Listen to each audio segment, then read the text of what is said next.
Saja ke pemilik usaha yang sangat luar biasa namanya Poppy Kiowen. Kepikiran. Kyun itu Kyun. nama suami saya, Kyun. Kyun itu. Itu gimana proses menuju sukses sampai saat ini, gimana Bang? Tips dan triknya kira-kira? Mau gimana triknya Trik yang sampai mana yang bangun kayak gini? Harus bertahap lah, tidak langsung.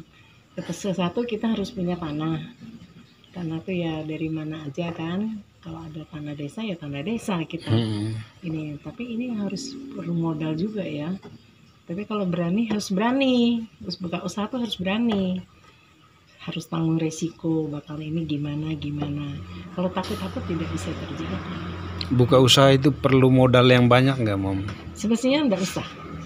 Kalau kita bisa jual makan kayak gini kan nggak perlu modal gede kan. Yang modal gede hanya bangunan. Nah itu. Tergantung mau bangun apa, tapi jangan muluk-muluk. Kita step by step aja bangunnya.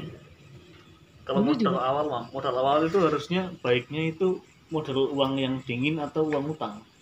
Harusnya yang lebih bagus. Kalau kita punya uang, kita punya uang berapa? Nanti tidak cukup, nah kita pinjam ke bank. Tapi dengan syarat kita bisa mengembalikan dengan bunga berapa gitu kan. Kita harus jeli juga, nggak bisa ngomong aku pinjam uang nanti saya wifi ya. Dan aku nggak apa-apa. Tapi nggak bisa, kita harus kerja keras juga. Tapi kalau minjam di bank kan harus punya ini ya, jaminannya. Tidak, kalau kamu sudah berjalan ini, nanti otomatis uang banknya bisa datang. Kamu mau pinjam uang berapa? Bisa nanti difoto apa segala macam dengan jaminan. Iya ya. Warung ini gitu. Tapi ya memang awal pertama ya juga harus betul-betul kenceng kan. Tidak harus banyak ya. Iya. Disesuaikan dengan penghasilan. Ada juga orang dari gerobak. Nggak usah bangun kayak gini dulu, dari gerobak jualan apa, mau jualan soto kek, mau jual apa kek.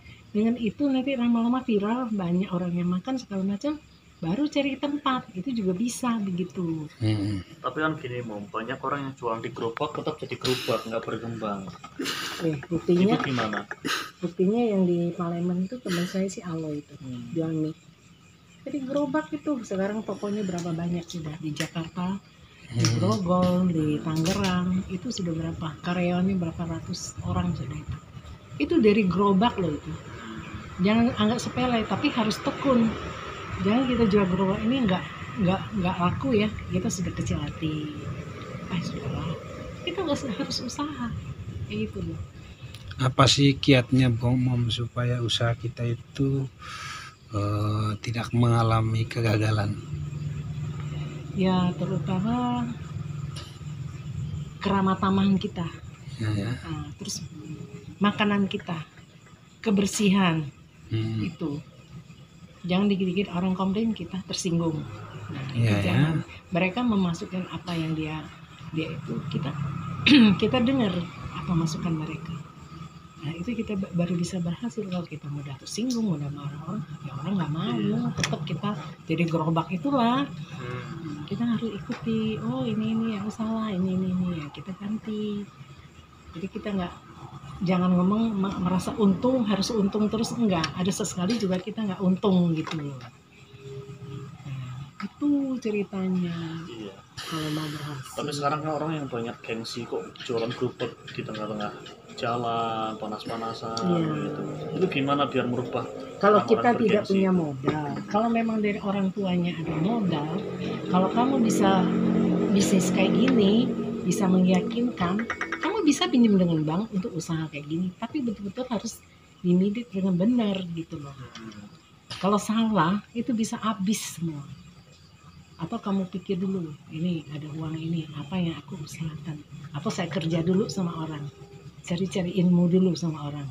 Kan banyak orang Cina kayak gitu kan, dia kerja sama orang, apa mau usaha apa. Nanti saya sudah pintar, saya keluar, saya buka, gitu loh. Kayak teman kita orang apa, cewek, dia kan gak ada kerjaan, dia kerja di salon, bobbing rambut segala macam. Nah, kalau dia sudah lihat, dia buka sendiri kan. Gitu. Kalau mau berhasil harus berkorban, kerja sama orang dulu, cari pengalaman.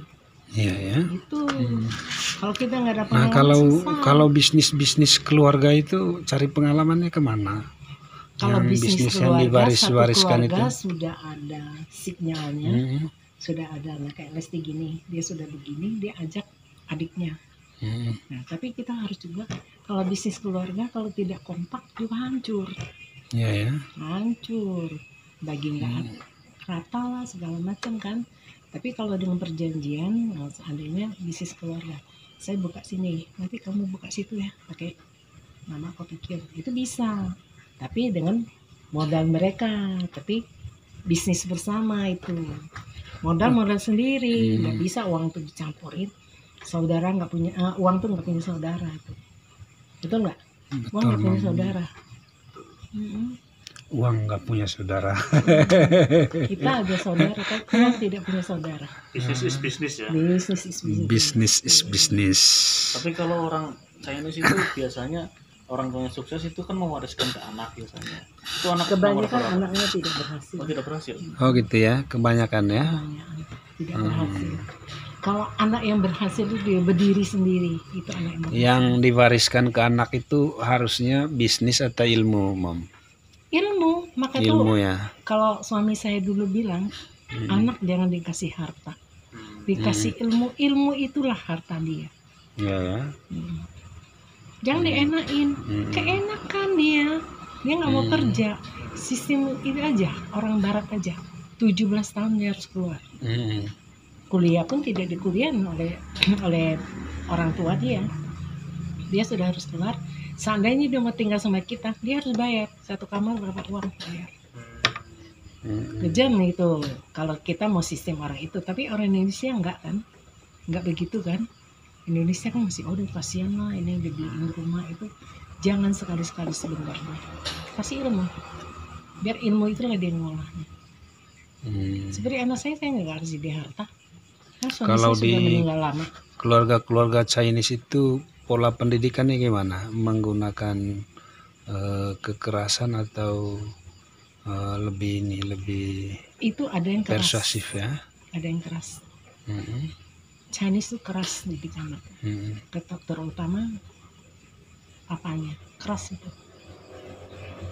Kalau kita kan agak, kalau perempuan agak Misalnya orang tuanya udah kaya raya gitu, apa masih mendidik anaknya dengan keras atau masih ada masih juga ya? yang sudah kaya Pak Eno tuh anaknya kerja sama dia.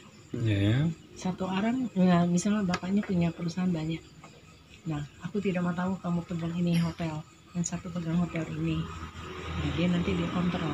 Memang dia punya pegawai, tapi anaknya disuruh kerja itu. Keras, masih keras. Itu mau berhasil ya. Kalau banyak juga yang lemah, anaknya nggak jadi itu banyak. Mungkin ini anak-anak muda juga ngerti itu cara didik. Kalau orang Cina tuh gimana? Nggak enak. Boleh kamu nggak mau sekolah, oke. Tidak ada fasilitas, mobil motor tidak ada. Kamu pulang mau makan seember, makan, tapi tidak ada fasilitas apa-apa. Kalau suami saya, dulu anak saya yang laki-laki itu, aduh, setengah mati kalau suruh sekolah. Itu dipanggil. Kamu kalau tidak sekolah, tidak ada fasilitas, apa aja tidak boleh pakai. Mau makan pulang seember mau makan. Kan takut kan? Oke, terima kasih banyak ya Mom ya. Ini luar biasa, ini nanti kita tampilkan di YouTube ya. supaya janganlah. Ini kan pengalaman mereka lebih banyak loh. Generasi muda mendapatkan inspirasi, mendapatkan pengalaman di luar ini ya, di luar yang mereka pelajari di luar sekolah ya. Terima kasih banyak. Selamat malam. Selalu sehat. Tuhan memberkati. Ya.